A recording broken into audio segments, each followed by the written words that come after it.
All right, hey, what's up guys? It's Roy here, and with today's video, I'm going to be doing a review of the Otterbox Symmetry Series case that you see here in front of you for the S21. So it is the clear version, as you can tell. They do make this for the Plus and Ultra, which I will put my affiliate links down in the description if you want to buy any of them. After watching this video, you would be supporting my channel if you did so. Now this was, full disclaimer, sent to me free of charge from Otterbox for my unbiased opinion and review. So just want to give Otterbox a big thank you for sending this to me for the review. This case is going to cost about $43 or so on Amazon if you follow my link. If you go to otterbox.com, it's going to be around $47-ish. So not a huge difference, but like I said, they are a little bit different depending on where you buy it. Now, as far as the case goes itself, let's go ahead and take a real quick peek at it. We'll slap it on. So as you can tell, it is completely clear. So you do have a completely clear back. You have a little bit of some frosted sides here, which we'll see a little bit more up close and personal once the phone is in it. But there is the case. So let's go ahead and grab my S21. I have the Phantom Gray one here and slap it in real quick. So I usually start with the sides where the buttons are and just push in. And there is the actual case on the phone. So as you can tell, like I said, it is completely clear. So you are able to see that Phantom Gray color very nicely. You can see that Samsung logo there. The camera bump cutout here is a little bit more chunkier than what I would like. With the Symmetry Series, they do go with this more larger cutout that mimics kind of like what the Ultra one would look like. So instead of kind of following the beauty of that camera bump, they do just extend it out a little bit and cut it completely out, which I'm not a huge fan of. I would rather them do it like this on their Commuter Series case. So as you can see next to each other, I just think this one looks a little bit more nicer, but that's just my opinion. But as you can tell, the lenses are recessed in there nicely. So like it did say on the box, you do have some raised lips around these bumps here, or around the camera bump and lenses, because it's gonna help protect it from bumps and bruises when you do lay it back down. So let's go ahead and do the wobble test here. So a little bit of a shake in this corner here where the camera is. So like I said, just a tiny bit of a shake. But the back, like I said, is clear. Now let's look at the side here. So like I said, it is kind of like a frosted color a little bit. So as you can see, you kind of have like that crystal clear back match up with this more frosted, more grippier texture on the sides. You do have clear buttons that are raised. But like I said, it is kind of like that more frosted matte looking color. Then you go down to the bottom here and you do have your USB-C port cutout and mic cutout here and your speaker grill cutout. And as you can see, you kind of have just these little reinforced spots here and can kind of see that covering of the SD card slot there too. Since it is clear, you can see everything. Going to the sides here. You don't have anything other than the Otterbox branding here, so there's no button or anything, but you do have that Otterbox branding. And then at the top, you do have one pill-shaped cutout that is for both the mics up top.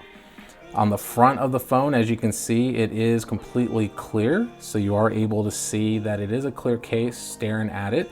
You do have some really nice generous lips that are completely covering the front of the screen. And they are a little more prominent, it looks like, at least on the forehead and chin. It could just be my eyes.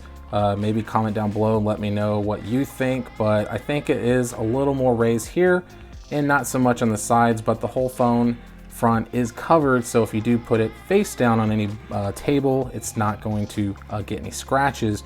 And you do have this really sleek cutout for the speaker grill up top there, so very non-noticeable if you stare at it. But let's go ahead and do the shake test having it face down. So face down, there is no shake at all, so it is completely flat as far as the front goes, so no wobbling at all. So next, let's go ahead and do the clicky button test and see how clicky these buttons are. So let's go ahead and start with the power button and volume up and down. Okay, so the buttons are very clicky. The volume buttons are a lot more clickier than the power button, but that doesn't mean that the power button isn't clicky at all. It's very clicky, it's just these stand out a little bit more. So next, let's go ahead and do the Qi wireless charging test and see if this wirelessly charges. I have to imagine it will, but just to say we did it, let's do it. So slap it on here. And as you can see, it is recognizing that it is on a Qi wireless charger. So it is definitely wireless charging compatible.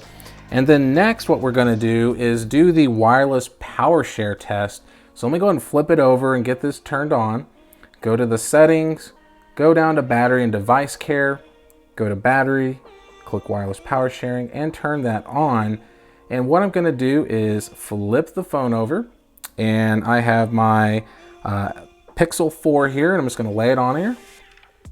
And as you can see, it is wirelessly charging the Pixel 4, so it is definitely wireless power sharing with this case, which I completely expected since it is a clear case. And to point out, guys, it did say thin design. It is pretty thin. It is very lightweight. It really does not feel like it adds a ton of bulk to the case itself. So definitely feels very good in the hand. With it being a clear case and having this more frosted, gummier sides, it is very grippy, so it doesn't feel like it's gonna slip out of my hands or anything. And even with the clear back, it does definitely feel pretty decent in my hands as well. Now with a clear case like this, it is going to be a fingerprint magnet. Now, one thing to point out is if you do put a case, or excuse me, a skin on your phone, usually I've noticed that with a skin on your phone, clear cases, if they are a fingerprint magnet, usually don't look so bad because it's not like reflecting up against it. Now, I know that the Phantom Gray is more of a matte color, so it's not gonna show as many fingerprints, but if you had more glossier phones, it would. But it is definitely a fingerprint and smudge magnet a little bit. It will be very easy to get in and out of your pocket, so it is very easy to slide out. Yeah, I mean, for the money, guys, it's Otterbox. You know what you're getting. You're gonna be spending for the name and spending for the value that you're getting. So would I recommend the case? Absolutely. If you are in the market to spend $40 or so, you might find it a little bit cheaper, maybe at Best Buy or, you know, doing a little research online. But like I said, you're looking at about 40 bucks or so. So hit that like button, guys, if you liked the video. If you loved it, please do hit that subscribe button and ring that notification bell for up-to-date content. I do try to post once a week, so I do hope you come back for more. So be safe out there. Have a blessed day, guys, and we'll see you on the next one.